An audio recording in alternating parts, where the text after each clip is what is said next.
सुनेंगे तो अच्छा लगे।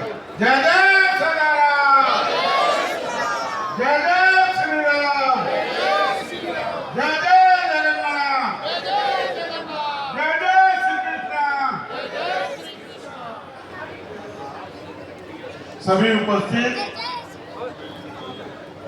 सिंधी समाज के सभी महानुभावों को मैं प्रणाम करता हूं। आज स्वर्गीय श्री राजा राम जी का बरसी है और ये बरसी का उत्सव है। मंच में विराजमान हम सबके पूजनीय, सबको आशीर्वाद देने वाले युधिष्ठिर महाराज जी का एक बार ताली बजा कर स्वागत है।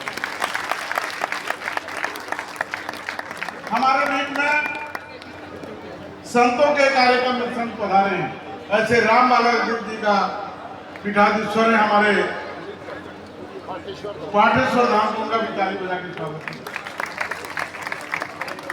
और जितने संत बैठे में सबसे लंबे राजीव लोचन महाराज है, उनका भी ताली बजा करके स्वागत है। हमारे प्रदेश के अध्यक्ष आए हैं, जगदलपुर के विधायक हैं, हम लोग उनको बस्तर का सेब होते हैं, ऐसे किरण देव जी को भी ताली बजा करके स्वागत है। संगठन को हमको सिखाने वाले पवन साई जी का भी ताली बजा करके स्वागत करें और एक बार जोर से ताली बजाएं और कंटिन्यू 2 बार बजाना जब मैं बोलूंगा। भारत में सिंधी समाज ने सर्वाधिक लोकसभा में वोट पाया है, ऐसे हमारे लालन जी के लिए ताली बजा।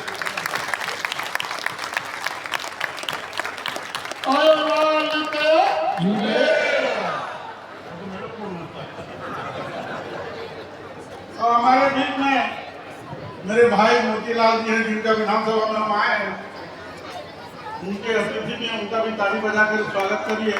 सुमरानी जी हैं, उपासना जी भी हैं और जितने संत हैं सबको मैं प्रणाम करते हुए मैं अपना छोटा सा उद्बोधन करता हूँ। माँ भी सिंधी आया, मैं अपने आप को सिंधी समझता हूँ, सिंधी हूँ, आप और रहूंगा। अब आप लोगों के आशीर्वाद से, संत जी के आशीर्वाद से, सिंधी समाज के आशीर्वाद से मैं विधायक बना हूं। आपका आभार व्यक्त करता हूं, अभिनंदन।